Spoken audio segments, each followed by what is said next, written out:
Você já sofreu de escatologismo? Esse é o canal do Saião que leva a gente a conectar espiritualidade com reflexão mais pessoal. Hoje a coisa aqui tá difícil, eu já tô de cabelo em pé, acho que eu tô ficando louco porque eu tô pensando sobre o que vai acontecer com o mundo. Aliás, o mundo, eu não sei como é que tá o mundo tá girando, girando, girando, e a gente sempre quer saber o que vai ser do futuro do nosso mundo? Aliás, está todo mundo falando do fim do mundo. Mundo, vasto mundo, se eu me chamasse Raimundo, seria apenas uma rima e não uma solução. O que fazer diante dessa confusão? Então vamos conversar, deixa o mundo aqui guardado para a gente pensar sobre isso. Saiam, que história é essa de escatologismo? Pessoal, é o seguinte, quando a gente olha para a realidade daquilo que envolve a trajetória do pensamento cristão, tudo aquilo que envolve o conhecimento daquilo que nos chega através das escrituras, a gente tem vários temas que são abordados. Você pode estudar sobre o Espírito Santo, você pode estudar sobre a pessoa de Jesus, pode estudar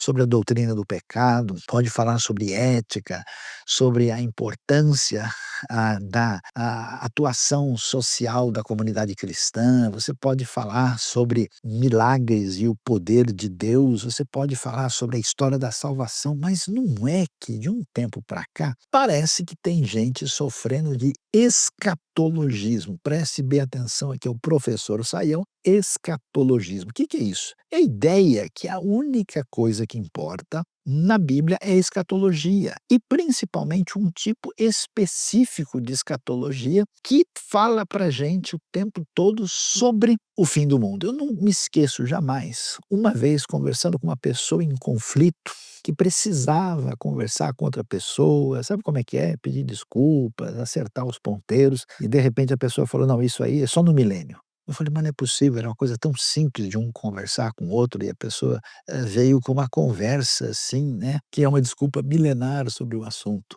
E ao mesmo tempo, eu nunca me esqueço da experiência terrível de um amigo meu que conheceu um indivíduo que falaram para ele que o fim do mundo estava chegando. Pessoal, você não acredita, o homem vendeu tudo que tinha, vendeu carro, entregou as coisas, porque ele sabia que não havia mais nada a acontecer. Então vamos lá, afinal de contas, Sayão, o que é que a gente pode falar sobre a besta, o monstro que surge do mar, o monstro, a besta que surge da terra, e atenção como é que fica: besta, besta do mar, besta da terra. Às vezes eu acho que tem gente que fica besta da cabeça de pensar erroneamente sobre isso. Será que tem a ver com o futuro templo, com aquilo que acontece em Jerusalém, em Israel? Será que tem a ver com aquilo que envolve a cristandade, com a realidade, vamos dizer, da religião? Afinal de contas, como é que a gente lida com essa situação, tentando entender essa realidade da escatologia que acaba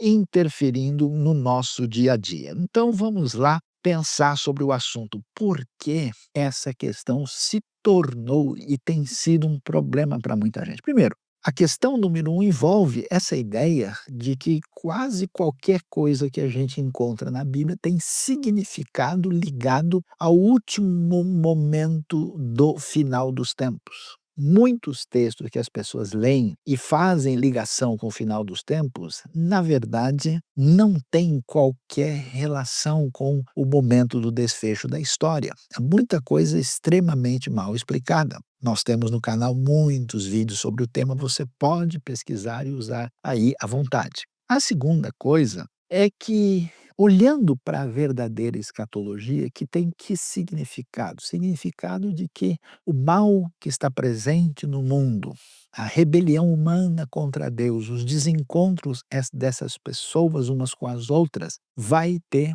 um momento de interrupção e de derrota do mal. Isso começa com a vinda de Cristo Jesus, quando muitas pessoas são transformadas pelo poder do evangelho e mudam a sua vida na direção de desdobrar a graça de Deus na vida de outras pessoas. Vai chegar o momento em que o reino chega na sua totalidade e nós temos a vitória do bem contra o mal. Então, quando a gente olha isso, a gente vê na Bíblia, nossa, uma palavra extremamente positiva, favorável, ou seja, escatologia era um assunto na Bíblia que era para encher o coração das pessoas de esperança e alegria.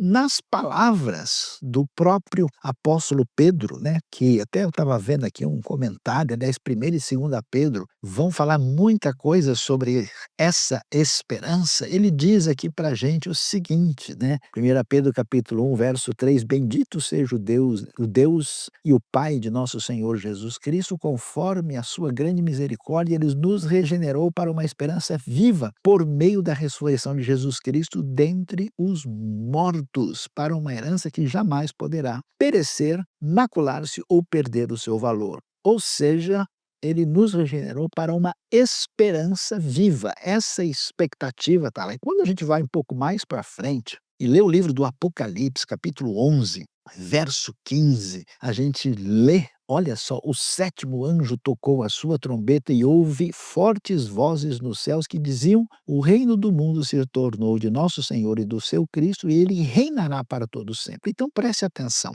quando a maioria dos textos escatológicos, e a gente pode falar principalmente o Apocalipse é escrito, ele nos apresenta a seguinte ideia: pessoal, vocês estão sendo perseguidos, vocês estão sofrendo terrivelmente, vários de vocês morreram e parece que não há esperança. Então o livro é escrito para dizer: olha, o que é ligado ao domínio do mal e da opressão que vocês têm aí no governo dos Césares romanos, por exemplo, e até nas grandes potências opressoras do mundo antigo, isso tem data de validade para ser definida.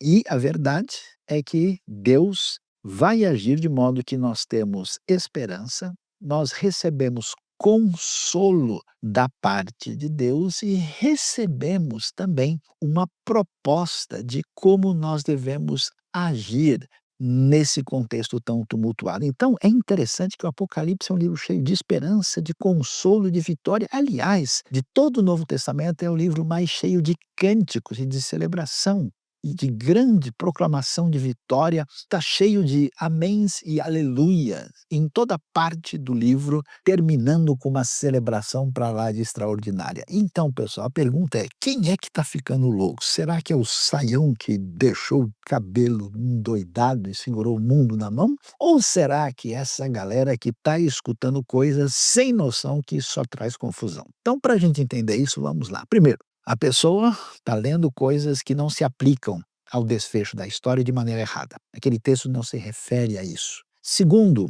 nós vamos ver que a verdadeira literatura apocalíptica ela é escrita com a intenção de nos dar esperança, consolo, alegria e vitória em meio a situações complicadas e difíceis. Terceiro, muita coisa que aparece num texto bíblico, especialmente em profetas do Antigo Testamento, são profecias que já aconteceram na história. Recentemente alguém falou: "Saião, você viu que a profecia que se cumpriu sobre Gaza lá no livro de Amós?" Mas isso aconteceu na época babilônica. Não tem nada a ver com a nossa época. Pessoas que não estudaram a Bíblia no original direito muitas vezes falam coisas para todo mundo que não corresponde à realidade. Muitos textos que tantas pessoas apresentam no futuro já aconteceram no contexto da história.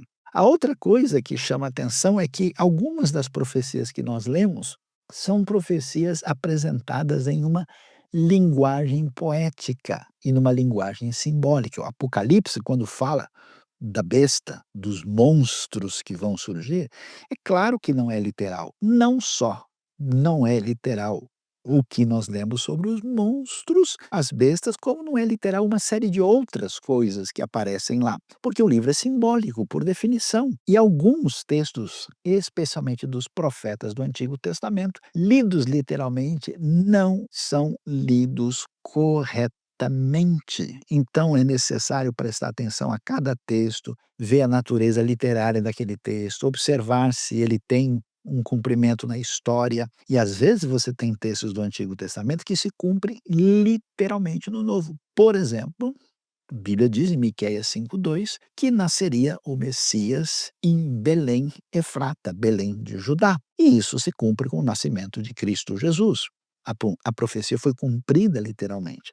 Mas também no livro de Malaquias diz que o profeta Elias haveria de vir. O Novo Testamento vai dizer que isso se cumpre na vinda de João Batista. O cumprimento foi literal? Não foi. Então, a tarefa de cumprimento de profecia é um pouco mais complicada do que algumas pessoas parecem mostrar.